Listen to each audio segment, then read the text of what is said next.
अस्सलाम वालेकुम नाजरीन। इस केस के आगाज़ में सुल्तान अलाउद्दीन अपना बाकी शरबत भी पी डालते हैं और बर्तन नीचे रखकर सादुद्दीन से पूछते हैं, तुम्हारा क्या ख्याल है इस मामले के बारे में। सादुद्दीन कहता है, मैं वसूलियत को बहुत अच्छी तरह से जानता हूँ सुल्तान। अर्तुल साहब ठीक कह रहे हैं, वो तुर्कों का खून बहाने की ख्वाहिश में अंधा हो चुका है। इसी वजह से वो अपने किले से ज़रूर निकलेगा और हमला करेगा। इतने में सुल्तान की तबीयत खराब होने लगती है क्योंकि सादुद्दीन ने उनके शरबत में जहर डाल दिया था।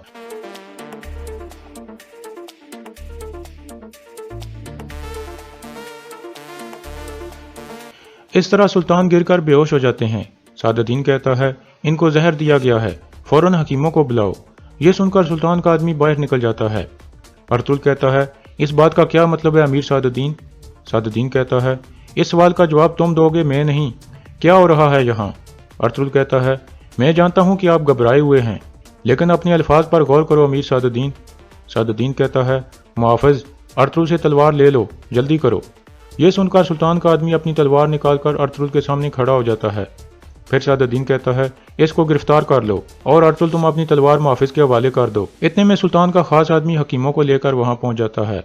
अर्तुल के सिपाही भी अंदर आ जाते हैं। हकीम अर्तुल पूछता है, क्या मामला है अमीर सादुद्दीन। सादुद्दीन कहता है, अबू मंसूर को जहर दे दिया गया है। फिर वो सुल्तान के आदमियों को कहता है, सुल्तान को फौरन इनके कमरे में ले जाओ। ये सुनकर वो सुल्तान को उठाकर वहां से ले जाते हैं। उनके जाने के बाद सादुद्दीन कहता है, अर्तुल को जेल में फेंक दो। ये सुनकर सब चौंक जाते हैं। हकीम अर्तुल कहता है, अर्तुल साहब उस आदमी को जहर क्यों देंगे जिसने इनकी जान बचाई थी।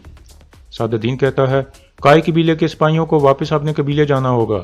हकीम अर्तुल कहता है, अमीरी हजरत, मैं एक हकीम हूँ, मुझे अपनी महारत इस्तेमाल करके अबू मंसूर के लिए कुछ करने दें। सादुद्दीन कहता है, अबू मंसूर के अपने हकीम मौजूद हैं, वो उनका ख्याल रख लेंगे। अब फौरन आप सब हंली बाजार से निकल जाओ। दूसरी तरफ सुल्तान को उनके कमरे में पहुंचा दिया जाता है। हकीम कहता है, जल्दी करो, हमें सुल्तान को उल्टी करानी होगी। दूसरी तरफ अर्तुल कहता है, आप इतने अहमक कैसे हो सकते हो अमीर सादुद्दीन, और बेवकूफ़ कैसे बन सकते हो। फिर दुंदार कहता है, हम अपने भाई को आपके हवाले नहीं करेंगे। इसके बाद अर्तुल के सारे सिपाही अपनी तलवारें निकाल लेते हैं। सादुद्दीन कहता है, अर्तुल साहब, होश में आओ और अपने आदमियों को कहो कि तलवारें नीचे कर दें, मैं यहाँ खून खराबा नहीं चाहता। फिर अर्तुल कहता है, दुंदार, अर्तुल साहब, आप सिपाहियों को लेकर वापस कबीले चले जाओ और वहां हर किसी को आगाह करो कि यहाँ क्या हुआ है। यह सुनकर सिपाही कुछ हैरान हो जाते हैं। तुर्गुत कहता है, हम आपको यहाँ कैसे छोड़कर जा सकते हैं। अर्तुल दोबारा उनको जाने का इशारा करता है। फिर सब अपनी तलवारें न्याम में डालकर बाहर निकल जाते हैं। उनके जाने के बाद सादुद्दीन कहता है, अपने हथियार डाल दो अर्तुल। फिर अर्तुल अपनी तलवार और खंजर निकाल कर सुल्तान के मुआफ़िज़ के हवाले कर देता है। सादुद्दीन कहता है, ले जाओ इसको। अर्तुल कहता है, यह किस तरह की गद्दारी है अमीर सादुद्दीन, आपको मेरे खिलाफ करने के लिए कोई खेल खेला गया है। सादुद्दीन कहता है, दुआ करो कि यह बात तुम्हारी ऊपर ना आए, वरना तुम एक दर्दनाक मौत मरोगे। फिर सादुद्दीन सिपाही को कहता है, ले जाओ इसको। अर्तुल उसे ठोकर मारकर सिपाही के साथ चल पड़ता है। अर्तुल के सिपाही सराय महल से बाहर आ चुके थे। हकीम अर्तुल शामसा को कहता है, तुम जावेदार कबीले जाकर असलान खातून से मिलो और उन्हें सारी सूरत हाल से आगाह करो और उन्हें कहो कि वो काय कबीले आ जाएं। हम तुर्क सरदारों का जिरगा कल काय कबीले में मुनक्कद करेंगे। यह सुनकर शामसा वहां से रवाना हो जाता है। दुंदार कहता है, तुर्क सरदार लाजमी हमारे साथ इत्तेफाक करेंगे, हम मुस्ताजिर अबू मंसूर को क्यों मारने की कोशिश करेंगे। बामसी कहता है, ये अबू मंसूर कौन है जिसके लिए सादुद्दीन इतना बड़ा कदम उठा रहा है। हकीम अर्तुल कहता है, हम इसका पता लगाएंगे बामसी। दूसरी तरफ अर्तुल को एक कमरे में बंद कर दिया जाता है और अर्तुल एक मेज पर बैठ जाता है। इसी दौरान सुल्तान के हकीम उनका इलाज कर रहे थे और सुल्तान को उल्टी कराते हैं। उल्टी के बाद सुल्तान कहते हैं, यह जहर है, लेकिन फिर भी सुल्तान की तबीयत ठीक नहीं होती और उनका सांस बहाल नहीं होता। बाहिर इब्नुल अरबी भी हल्ली बाजार में पहुंच जाते हैं। वामसी उनको देखकर कहता है, अल्लाह ने दर्द की दवा भेज दी है, अल्लाह का शुक्र है। अंदर सुल्तान के हकीम एक बार फिर सुल्तान को उल्टी कराते हैं। इतने में सादुद्दीन भी वहां पहुंच जाता है और हकीम से पूछता है, सुल्तान की तबीयत कैसी है। हकीम कहता है, यह ठीक नहीं है, मैं इनका मैदा खाली कराने की कोशिश कर रहा हूँ। इतने में सुल्तान पानी मांगते हैं। सादुद्दीन कहता है, मैं इनको पानी देता हूँ। फिर वो एक बर्तन में पानी डालता है और चुपके से दूसरी अंगूठी से शफा वाली चीज़ उसमें डाल देता है और फिर पानी लेकर सुल्तान के पास बैठ जाता है। लेकिन इतने में सुल्तान का हाथ बर्तन को लगता है और वह सारा पानी नीचे गिर जाता है। यह देखकर सादुद्दीन हैरान परेशान हो जाता है और फिर सुल्तान बेहोश हो जाते हैं। हकीम कहता है, इनकी हालत बहुत ख़राब है, ہمیں پتہ ہی نہیں چل رہا کہ ان کو کون سا زہر دیا گیا ہے، ہم ان کو کھو رہے ہیں۔ سعد الدین مسکرانے لگتا ہے۔ باہر حکیم ارطغرل ابن العربی کو بتاتا ہے کہ ہم بہت بڑی مصیبت میں ہیں، تاجر ابو منصور کو زہر دے دیا گیا ہے اور امیر سعد الدین ارطغرل صاحب کو اس کا ذمہ دار سمجھ رہے ہیں۔ آپ نے ارطغرل صاحب کو ایک دفعہ زہر سے بچایا تھا، ہمیں یقین ہے کہ اس دفعہ آپ ہمیں جھوٹے الزاموں سے بھی بچائیں گے۔ ابن العربی کہتے ہیں، قسمت ایک آدمی کو اس کی موت سے بچاتی ہے ارطغرل صاحب، یہ ہماری ذمہ داری ہے کہ ہم مداخلت کر کے آدمی کو اس کی قسمت کے شکنجے سے محفوظ کریں۔ مجھے فوراً ابو منصور کے پاس جانا ہوگا۔ یہ کہہ کر وہ سب اندر کی طرف چل پڑتے ہیں، لیکن سرائے محل کے داخلی راستے پر سعد الدین کے سپاہی انہیں روک لیتے ہیں۔ بامسی کہتا ہے، ہم اندر نہیں جانا چاہتے، صرف ابن العربی کو اندر جانے دو تاکہ یہ ابو منصور کا علاج کر سکیں۔ وہ سپاہی کہتا ہے، نہیں، کوئی بھی اندر نہیں جا سکتا۔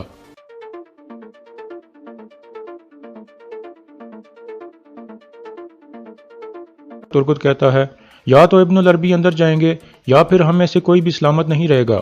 اتنے میں اندر سے سلطان کا خاص آدمی آ جاتا ہے اور کہتا ہے، کیا ہو رہا ہے یہاں؟ حکیم ارطغرل کہتا ہے، ہم صرف چاہتے ہیں کہ ابن العربی اندر جا کر ابو منصور کا علاج کر سکیں۔ وہ آدمی ابن العربی کو جانتا تھا اور کہتا ہے، آپ میرے ساتھ آئیں جناب۔ سعد الدین کا آدمی کہتا ہے، کیا آپ امیر سعد الدین کے حکم کے خلاف جائیں گے؟ سلطان کا آدمی کہتا ہے، میں صرف ابو منصور کا حکم مانتا ہوں، پیچھے ہٹ جاؤ۔ یہ سن کر وہ پیچھے ہٹ جاتا ہے اور سلطان کا آدمی ابن العربی کو لے کر اندر چلا جاتا ہے۔ اس کے بعد ترگت بامسی کو کہتا ہے، ہمیں سپاہیوں کو ہنلی بازار کے آس پاس چھپانا ہوگا، تم سپاہیوں کو لے کر ہنلی بازار کے قریب کہیں چھپ جاؤ اور میرے اشارے کا انتظار کرو، ہم اپنے سردار کو اکیلا نہیں چھوڑیں گے اور ان کے لیے اپنی جان بھی قربان کر دیں گے۔ یہ کہہ کر وہ سب وہاں سے چل پڑتے ہیں۔ دوسری طرف سعد الدین اپنے دل میں کہتا ہے، پریشان مت ہو سلطان، آپ کی ریاست محفوظ ہاتھوں میں رہے گی، میں وہ خلا پور کر دوں گا جو آپ نے خالی چھوڑا ہے۔ اتنے میں سلطان کا آدمی ابن العربی کو لے کر وہاں پہنچ جاتا ہے۔ سعد الدین کہتا ہے، میں نے حکم دیا تھا کہ کسی کو اندر نہیں آنے دینا۔ سلطان کا آدمی کہتا ہے، یہ ابن العربی ہیں، یہ سلطان کا علاج کریں گے۔ سعد الدین کہتا ہے، یہ ارطغرل کا آدمی ہے، میں کیسے ان پر اعتماد کر لوں؟ سلطان کا آدمی کہتا ہے، جب سلطان کے محل میں اعلیٰ حکام کو پتہ چلے گا کہ اس اہم موقع پر آپ نے ابن العربی کو علاج کرنے سے روکا تو وہ ہم سب کو مار ڈالیں گے اور سب سے پہلے آپ کو ماریں گے۔ سعد الدین کہتا ہے، تم نے مجھے دھمکی دینے کی جرت کی؟ پھر ابن العربی کہتے ہیں، اگر سلطان کی قسمت میں موت لکھی ہے تو میں بھی ان کو نہیں بچا سکتا، لیکن آپ کو اس آدمی کے طور پر یاد رکھا جائے گا جس نے ان کا علاج ہونے میں رکاوٹ ڈالی۔ پھر سعد الدین ابن العربی کو اندر جانے کی اجازت دے دیتا ہے۔ ابن العربی اندر جا کر حکیم سے پوچھتے ہیں، آپ نے ان کو کون سی دوا دی ہے؟ حکیم کہتا ہے، میں نے ان کا معدہ خالی کرنے کی کوشش کی ہے لیکن اس سے کوئی فائدہ نہیں ہوا۔ ابن العربی کہتے ہیں، مجھے ان کے خون کا معائنہ کرنا ہوگا۔ پھر وہ سلطان کے ہاتھ سے کچھ خون نکال کر سونگتے ہیں۔ اس کے بعد وہ حکیم کو کہتے ہیں، ابھی میں آپ کو بتاتا ہوں کہ آپ کون سی جڑی بوٹیوں کی دوا تیار کرو۔ دوسری طرف دندار قبیلے جا کر حائمہ خاتون کو کہتا ہے، ایک بری خبر ہے والدہ۔ یہ سن کر حائمہ خاتون اور حلیمہ گھبرا کر کھڑی ہو جاتی ہیں اور پوچھتی ہیں، کیا بری خبر ہے؟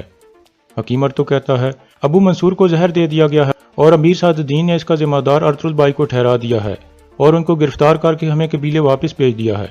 جب ہم آئے ہیں اس وقت ابو منصور زندہ تھا لیکن اس کی حالت بہت خراب ہے۔ حلیمہ کہتی ہے، اگر سلطان کو کچھ ہو گیا تو اس کا مطلب ارطغرل کی موت ہے۔ یہ سن کر سب چونک جاتے ہیں۔ دندار کہتا ہے، تو کیا ابو منصور سلطان علاء الدین ہیں؟ حائمہ خاتون کہتی ہیں، ہاں وہ سلطان علاء الدین ہیں اور بیس بدل کر یہاں آئے ہیں۔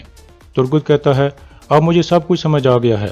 حائمہ خاتون کہتی ہیں، ہم جرگے کے لوگوں سے بات کر کے ان کے ساتھ ہنلی بازار جائیں گے اور جس نے بھی میرے بیٹے کو گرفتار کیا ہے اس سے حساب لیں گے، لیکن دندار اور ارطغرل صاحب آپ دونوں قبیلے میں ہی رہیں گے، اگر ہمیں کچھ ہو گیا تو قبیلے کو آپ سنبھالیں گے۔ حکیم ارطغرل کہتا ہے، آپ بالکل پریشان نہ ہوں حائمہ خاتون، یہ ہمارے اوپر چھوڑ دیں۔ پھر وہ سب وہاں سے چلے جاتے ہیں۔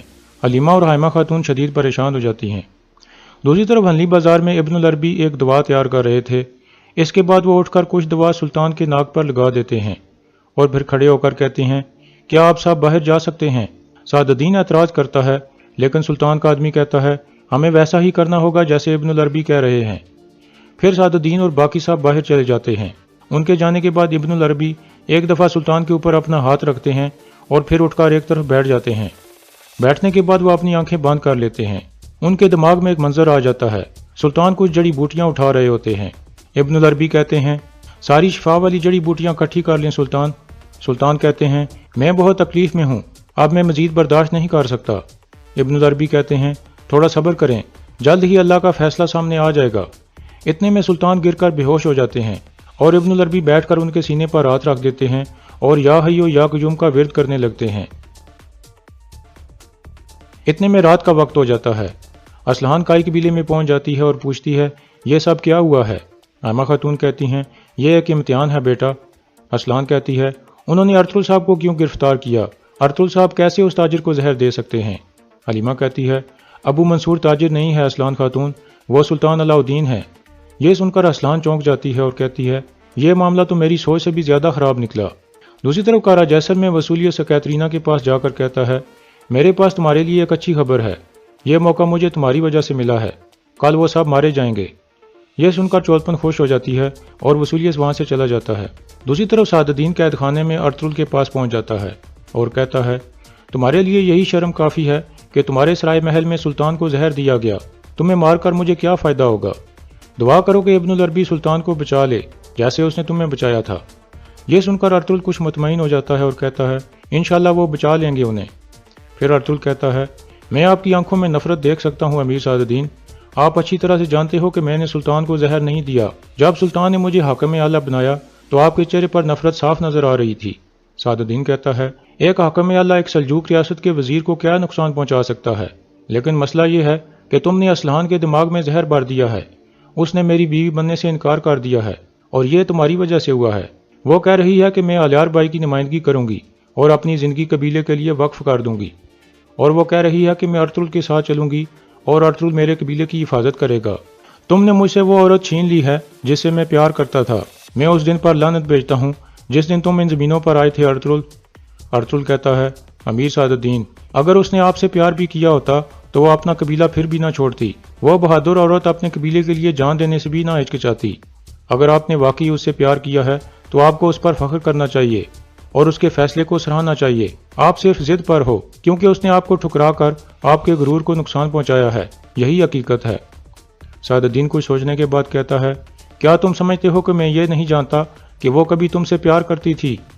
यह कहकर सादुद्दीन वहां से चला जाता है और यहाँ इस किस्त का इख्तिताम हो जाता है।